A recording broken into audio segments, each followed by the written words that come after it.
It started as a calculated push by Russian commanders to regain momentum along a contested sector of the front. Believing Ukrainian defenses were stretched thin, they ordered a massive advance.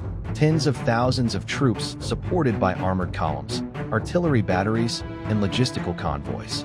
Their objective was to punch through, encircle Ukrainian positions, and create a strategic breakthrough. But what they didn't know was that Ukraine had been preparing for this very move for weeks. The result was one of the most devastating ambushes of the war, a meticulously planned trap that wiped out an estimated 15,000 Russian troops and sent shockwaves through military circles around the world. The buildup began gradually. Russian reconnaissance units observed what they believed were weakly defended Ukrainian trenches, lightly manned checkpoints, and minimal heavy artillery activity. Satellite images and intercepted communications suggested a lull in Ukrainian operations. This was no accident. Ukrainian forces deliberately staged a controlled drawdown in the area, pulling back heavy equipment under the cover of night and creating the illusion of vulnerability. Drones and scouts observed Russian preparations closely, noting troop movements, supply lines, and armored deployments. By the time Russian planners finalized their offensive timetable, Ukraine had already built layered defenses well beyond the visible front line. The trap was designed to exploit Russian overconfidence. At the center of the plan were kill zones, carefully calculated areas where advancing troops would be funneled into narrow corridors surrounded by pre-sighted artillery, anti-tank teams, and concealed infantry units. Ukrainian engineers mined escape routes and choke points, while special forces teams monitored roads for reinforcement columns. The entire operation relied on timing and patience. Ukrainian commanders resisted the temptation to launch preemptive strikes, allowing Russian forces to commit fully to the advance before springing the trap. At dawn, the Russian offensive began. Artillery units shelled Ukrainian forward positions for hours, softening what they thought were lightly held trenches. Infantry battalions advanced behind armored vehicles, moving through open fields and small villages. Supply trucks followed, carrying ammunition and fuel. Russian morale was high. Commanders believed they were about to achieve a decisive victory. But as the leading elements crossed into the designated kill zones, Ukrainian artillery batteries came alive.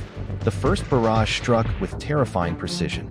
Pre-registered coordinates allowed Ukrainian gunners to rain shells down on advancing columns without the need for spotting adjustments.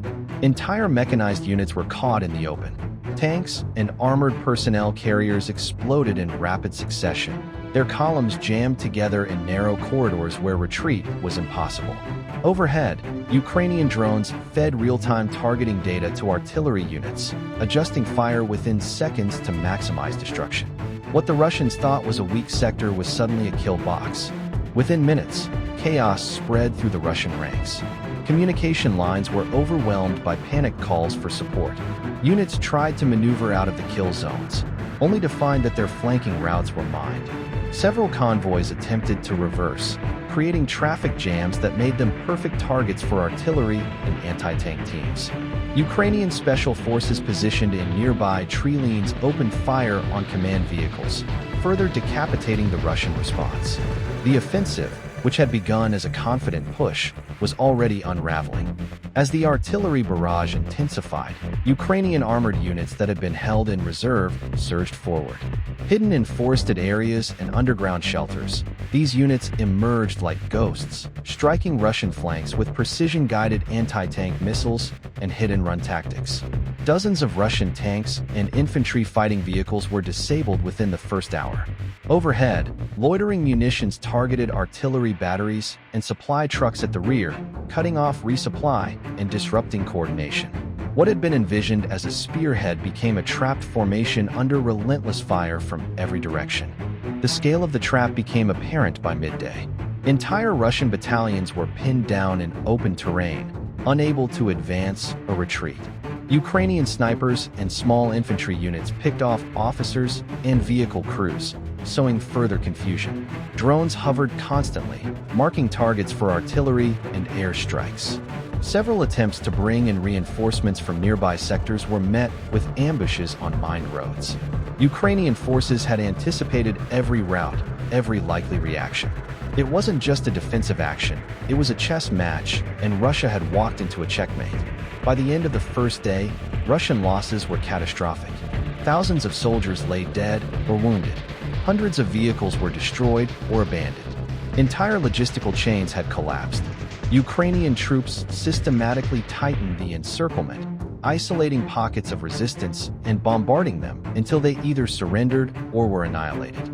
Prisoners taken during the mop-up phase reported total disarray in command structures. Officers were cut off, radios jammed or destroyed, and units were reduced to fighting in small, leaderless groups. The unseen footage that later emerged from Ukrainian drones painted a brutal picture. Columns of burning vehicles stretched for kilometers. Artillery strikes walked methodically through Russian formations, leaving no room to regroup. In one sequence, a large group of Russian soldiers attempted to flee across a field, only to be caught in a barrage that decimated them within seconds. Another clip showed a convoy of fuel trucks erupting in a chain reaction of explosions, lighting up the night sky like a massive inferno. It was a scene reminiscent of World War II encirclements, but with the precision and lethality of 21st century warfare. The psychological impact on Russian troops was immense. Survivors spoke of relentless shelling, drones that seemed to appear everywhere, and the sense that the Ukrainians knew their every move before they made it. Some units surrendered en masse rather than continue fighting in hopeless conditions.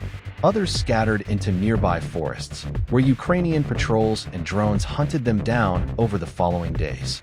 The casualty estimates varied, but Western intelligence and independent analysts eventually converged on a figure of around 15,000 Russian troops killed, wounded, or captured in the operation, a staggering number for a single engagement. For Ukraine, the success of the operation was a testament to meticulous planning, deception, and mastery of modern combined arms tactics. Rather than confronting the Russian advance head-on, they lured it into a pre-prepared battlefield designed for maximum attrition. Drones acted as the eyes of the operation, artillery as the hammer, and mobile units as the scalpel. Each element played a role in ensuring that once the trap was sprung, escape was impossible. It was a showcase of how a smaller, more agile force can dismantle a numerically superior opponent through superior strategy and timing. For Russia, the defeat was devastating.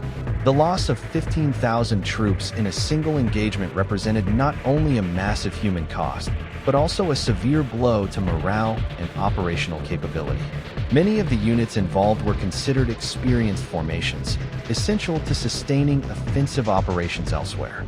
Their destruction forced Russian planners to rethink their approach and reallocate forces from other fronts, weakening their overall posture. It also revealed deep flaws in their reconnaissance, operational security, and adaptability. They had walked into a trap that had been weeks in the making, despite access to reconnaissance assets and local intelligence. Internationally, the battle became a focal point of discussion among military analysts. Some compared it to classic encirclements like the Battle of Cannae or the German defeats on the Eastern Front during World War II.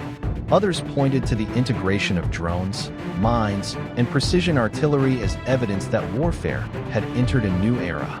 Traditional mass defensives, once a hallmark of Russian doctrine, were shown to be vulnerable to modern surveillance and precision strike capabilities. The loss was not just tactical, it was strategic, altering the dynamics of the conflict in that sector. The Ukrainian victory also had significant propaganda value. Footage of destroyed Russian columns circulated widely online, undermining Russian claims of unstoppable advances. It boosted Ukrainian morale and reassured their Western allies that military aid was being used effectively. It showed that Ukraine was not merely reacting to Russian moves, but was capable of shaping the battlefield through deception and precision. It also sent a message to other sectors of the front. Any reckless advance could end in disaster.